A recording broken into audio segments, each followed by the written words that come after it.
Good evening. This is the March 1st session of the pre-council meeting. Mayor Bob Odenkirk presiding.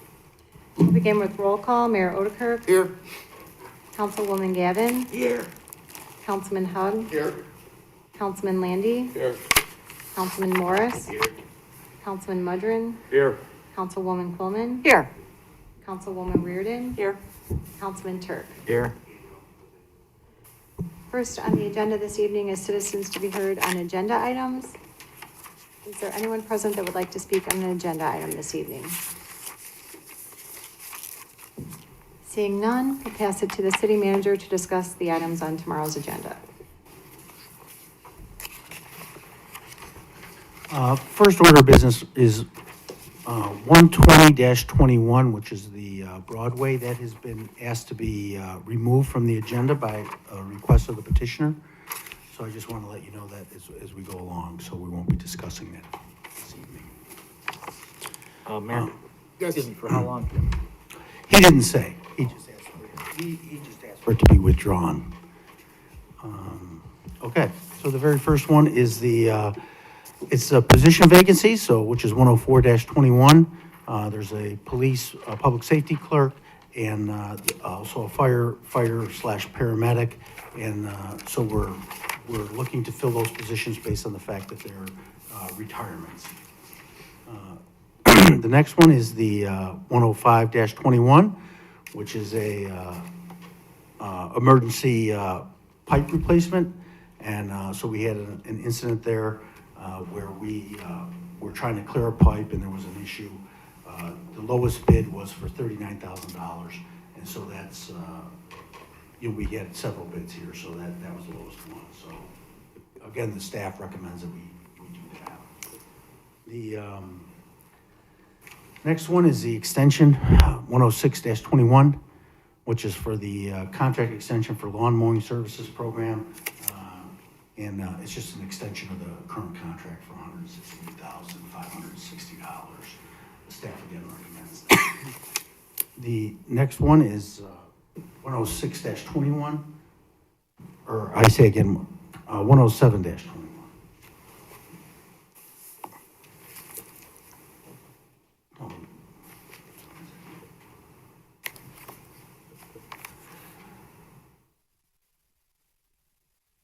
Which is a professional services agreement for the Department of Public Safety and Consulting.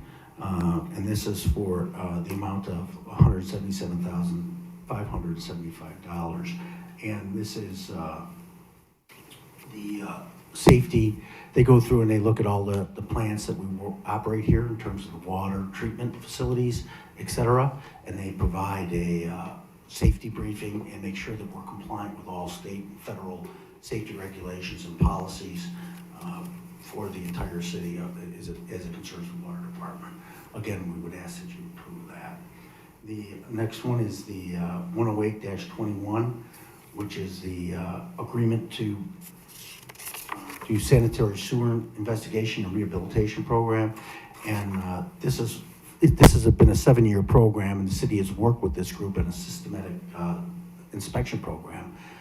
We have just about done all of it, so we're continuing this. This is a continuation of that program. So again, the staff would ask that you would move forward on this. Although this does, because of the amount of the contract is significant, it would require 2/3 of the council to approve that, not just a normal, simple majority, because it is under a services contract and excessive of the amount of money is excessive. So the next one is 109-21, and this is for snow removal, which was the downtown commuter lot area, and this is again a continuation of what we've always have done with these folks. So we would recommend that you approve that. 110-21. This is an additional amount of money we had to pay contractors to remove snow from various cul-de-sacs around the city. which is not done by city services internally, but we're outside contractors we hired to be able to provide those services to our citizens. Next, we have the licenses and permit applications, which is 112-21, which is hearing. So I'm going to turn that over to the liquor commissioner here for a quick brief on these 4 items. Good evening, Mayor and Council. First is Council Memo 112-21. A public hearing was held on February 4th, 2021 at 9:30 in the morning for a new Class B liquor license. The applicant is Mark Ignis, Wheel and Brew LLC, DBA Wheel and Brew, location 2941 West Jefferson Street. No persons appeared in opposition. No outstanding money is owed to the city. The police department has no issues, and the fire and building departments will do their final inspection upon construction. Based on the facts and the facts of the hearing, the liquor commissioner is recommending approval of the license. Next is 113-21. A public hearing was held on February 4th, 2021 at 9:45 in the morning for a transfer Class A liquor license. The applicant is Florentino Garcia, Supermercado Las Palmas Incorporated, DBA Supermercado Las Palmas. The location is 1115 Plainfield Road. No persons appeared in opposition. No outstanding monies are owed to the city.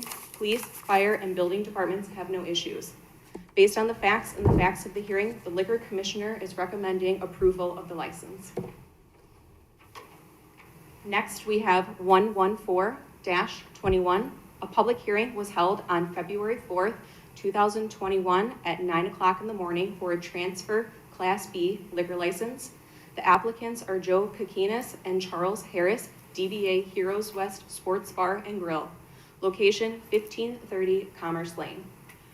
No persons appeared in opposition. No outstanding monies are owed to the city. Police, fire, and building departments have no issues.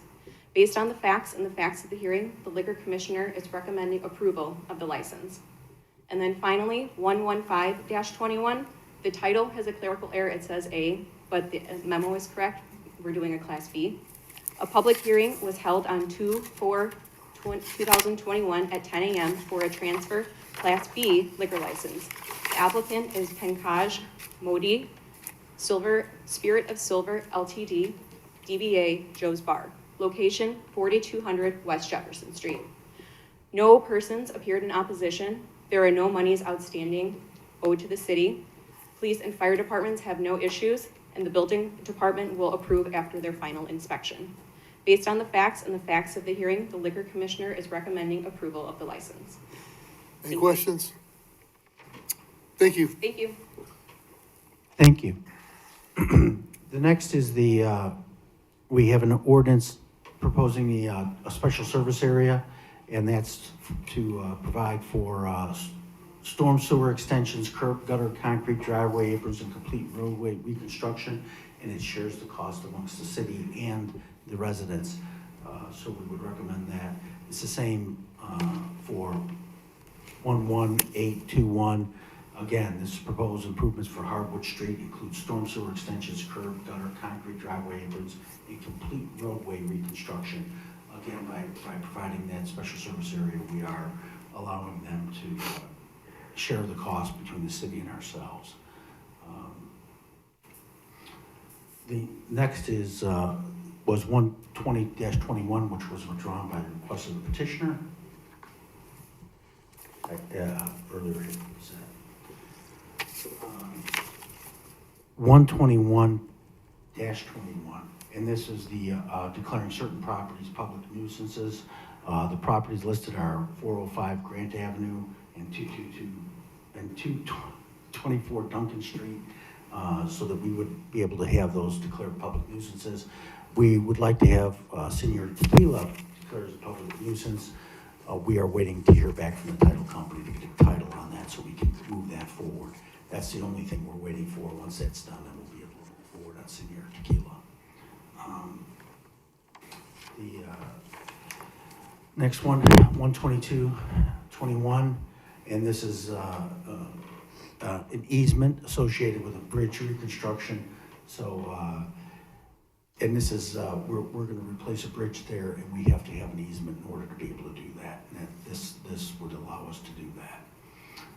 The next is 123-21, and this is truck terminal facilities. And what this is a pilot program, and it's which stands for payment in lieu of taxes. And this establishes that each truck terminal would have to pay based on the number of parking spots or that they have for their trucks. This is a significant revenue increase for us as opposed to property taxes. It also helps recover the costs that the city pays for in road construction because these are transient trucks that come in and out. So it's a way for us to enable to capture some revenue off these various trucking companies that come through here. So again, we would recommend we do that. We also have, again, 124-21, and this is for warehouses as well, and they would also have to pay. This is for new construction only. It's not for the existing structures as it is, but for new construction, when people come here, they know that they're gonna have to pay. And this is a great program. I think it's gonna be a fantastic revenue generator for us and help us again recover the costs that we are associated with the various roadway construction problems we have here in helping our infrastructure support our growth. Any questions on that? All right. Mailbox ordinance 125-21. Again, we've had problems, as you're well aware, with many of your constituents. Your mailboxes get pushed over or damaged during snow removal. This puts the city of Joliet's code in complete alignment with the U.S. postal system, so that we're not inventing the new wheel here. All we're doing is adopting what the federal government already has as a requirement for residential mailboxes, so that when this goes forward, we'll be able to do that. Additionally, we have 126-21, and this is laser sights on weapons. And this again brings us into line with the state of Illinois codes and state law. We have a law that is significantly more restrictive than the state. And because the state has now passed a law, this will supersede our what we can do here. So all this does is put us directly in line with the state of Illinois and their laws concerning these laser sights. 128-21. This is an agreement between Will County and the city of Joliet, and this allows consortiums for the folks to receive funding for affordable housing. We will receive a certain amount of money, and then that is passed along, the grant money, so they need us to be partners on this. So we will have to execute this agreement to allocate our funds. And Will County oversees the administration of the program and will monitor progress in accordance with all applicable regulations. That's recommended that we adopt that as well. 129-21, this is a great resolution. It's an honorary street for Timothy D. Bailey, a medical doctor. He was a practitioner here in Joliet. He worked in the least served parts of the community. He volunteered to go overseas to Africa. He picked up a parasite of some sort, they believe, and he got double pneumonia in both lungs, and he lost his life at the age of, I believe it was 37 or 39 years old.